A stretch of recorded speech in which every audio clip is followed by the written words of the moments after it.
Olá, estamos iniciando mais um programa Saúde em Foco pela TV Tubá.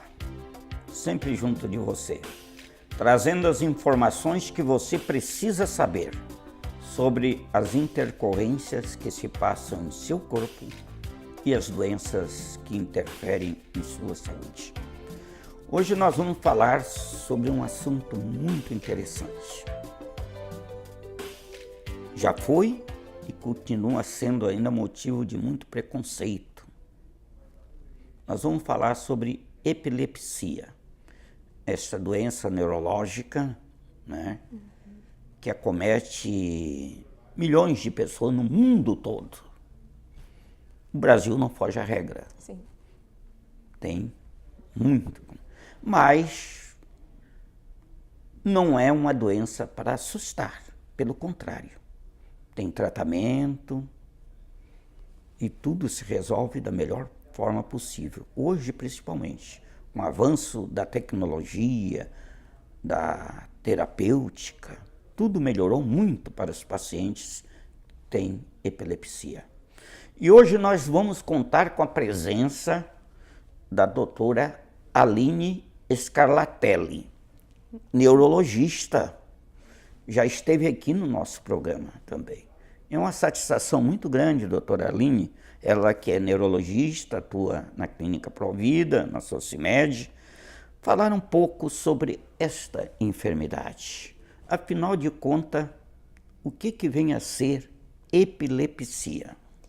Bem, doutor Mário, obrigada pela oportunidade de vir aqui falar desse tema que eu particularmente gosto muito de falar sobre isso, que é uma área até que eu fiz uma subformação nela, que é sobre epilepsia. Eu acho que falar sobre epilepsia a gente sempre ganha, porque quanto mais informações a gente puder passar para os pacientes e para os familiares, melhor fica o tratamento, melhor os pacientes ficam amparados.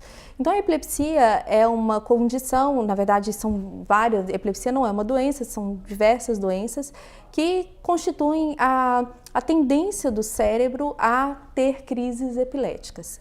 Tá? Então, a gente sabe que dentro do funcionamento cerebral de alguns pacientes, esse sistema nervoso central, ele tem a tendência a entrar, né, num fenômeno que a gente fala de hipersincronia neuronal e hiperdespolarização neuronal, e isso acaba resultando em crises convulsivas. E aí a predisposição do cérebro em ter crises convulsivas e essas crises serem recorrentes, a gente dá o nome de epilepsia.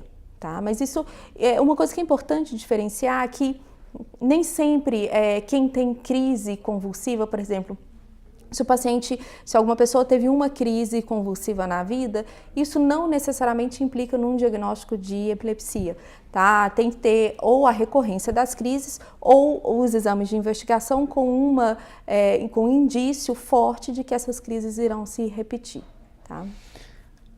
Tu tocasse num assunto, num sintoma importante, que é convulsão.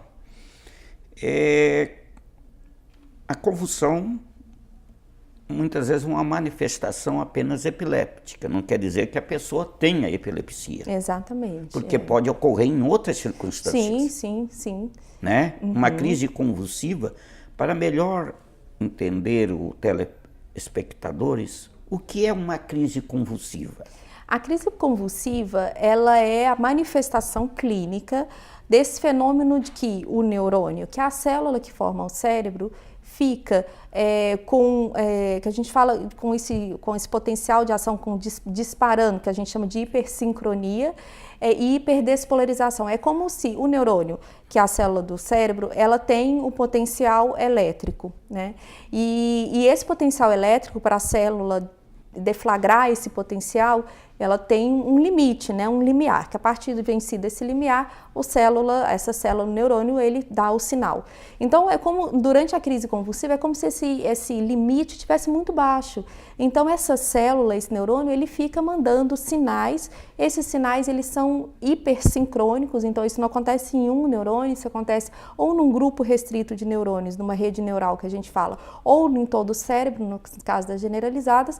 E isso faz com que o paciente se manifeste com uma crise. Na verdade, é importante também falar que como crise... é que é o aspecto que Exato. Crise convulsiva nem sempre é aquela crise clássica que a gente conhece, que a pessoa se bate, que a pessoa cai no chão, que ela vira os olhos, que ela torce os braços, que ela se bate, baba, faz o xixi, cocô na roupa. Isso é um tipo de crise, né? Isso é o que a gente chama de crise tônico-clônica generalizada. Agora a nomenclatura mudou um pouquinho, que a gente chama de crise focal com comprometimento motor. Às vezes não é só isso. Então, a gente pode ter manifestações de crises epiléticas das mais diversas formas. Então, a gente tem pacientes que desligam, que saem do ar, né? Então, às vezes a pessoa está conversando, está atravessando a rua, ela entra em crise, às vezes ela até continua, por exemplo, atravessando a rua, ela continua fazendo o ato motor que ela estava fazendo, mas sem nenhum tipo de consciência. Existem crises como as crises de ausência, que o paciente pisca, isso dura poucos segundos e logo depois ela já recupera a consciência. Existem crises focais, que pode manifestar só em algum membro, por exemplo, o braço fica tremendo. Então, às vezes, se você ficar esperando, né, para ter o diagnóstico de epilepsia só com aquele momento, né, que o paciente cai no chão e se bate, você pode deixar passar muita coisa, porque muitas vezes as crises, as manifestações são muito sutis. É um paciente que desliga, fica ali meio aéreo, um pouco depois volta no basal dele. Porque a convulsão é uma manifestação epiléptica, né? Uhum. Não necessariamente eu estou tocando nesse assunto, porque que outras condições pode levar, fora a epilepsia, a pessoa ter uma crise convulsiva? Por exemplo, hipoglicemia, né? Aquele paciente que está com a glicose muito baixa no sangue. Às vezes até pessoas que desmaiam por queda de pressão, dependendo do tempo e do quanto que essa pressão está baixa, o paciente pode manifestar com perda de consciência, cai e fica se batendo. Uso de drogas ilícitas, excesso de álcool, abstinência de algumas medicações, até mesmo abstinência de drogas, a própria febre, né, na criança, isso é mais na criança, no adulto não. Esse é um assunto interessante, porque as pessoas sempre perguntam, né, sobre a febre alta, causa convulsão e por quê?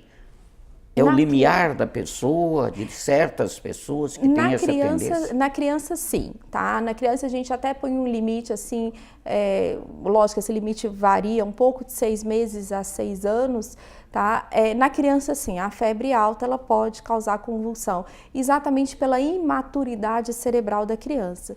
No nosso cérebro, a gente tem redes, né? A gente tem vias, que são vias excitatórias e a gente tem vias inibitórias.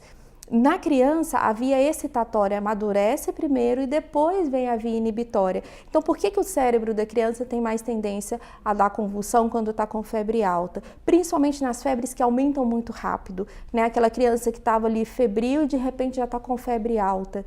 Principalmente em crianças que têm história familiar. Por quê? Porque é como se você tivesse uma falta um desbalanço, vamos falar assim, né? Entre a quantidade de excitação e de inibição. A criança, ela tem a via excitatória mais proeminente do que a via inibitória. Então, diante de um estímulo, por exemplo, como uma febre, o neurônio ele pode fazer esses disparos que eu comentei antes e aí resultando em crise convulsiva.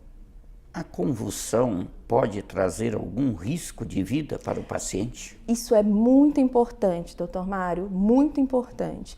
A gente tem que falar para o paciente que além da crise, por exemplo, se você se você tem crise convulsiva e tiver, por exemplo, em cima de um andaime ou numa altura, você pode cair, se bater, né? Então, assim, tem os riscos diretos da crise, né?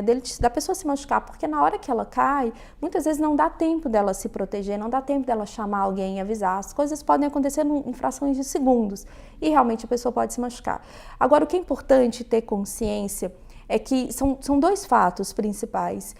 Recentemente a gente teve um acidente no Rio de Janeiro, né, de um motorista que tinha crises convulsivas, que fazia tratamento para epilepsia e que teve uma crise no volante e atropelou, se não me engano, até matou, acho que matou uma criança, né? Então, assim, o paciente com epilepsia, ele pode dirigir desde que ele esteja há pelo menos 1 ano sem crise. tá? Porque se ele tem uma crise convulsiva na direção, ele não vai ter controle do que está sendo feito e pode acontecer um acidente como a gente viu que estava na mídia agora há pouco tempo atrás. E outro ponto importante é que a crise, existe uma condição que a gente chama de SUDEP. SUDEP é uma sigla em inglês que significa morte súbita associada aos pacientes com epilepsia. Então a gente sabe que essas crises que são crises generalizadas, essas crises que antigamente se chamava de crise tipo grande mal, né, aquela crise que o paciente se bate, baba, cai no chão, e o paciente tem um aumento de risco de morrer durante um episódio desse. Não se conhece ainda direito o que acontece naquele momento que o paciente tem uma crise e ele falece da própria crise. Acha-se que tem uma desautonomia, uma disfunção, uma alteração no sistema autonômico que controla os batimentos cardíacos, a respiração, a pressão, tão grande que o paciente venha a falecer da própria crise. Por isso que a gente tem que ter o controle das crises convulsivas. É lógico que existem epilepsias que são epilepsias refratárias, são epilepsias de difícil controle, mas o médico tem que sempre buscar o melhor tratamento para o paciente, porque a epilepsia ela pode matar, não só pelo acidente em si, mas pela própria condição da crise. Muito bem, nós vamos fazer um breve intervalo e já retornamos já com um assunto tão interessante que é epilepsia.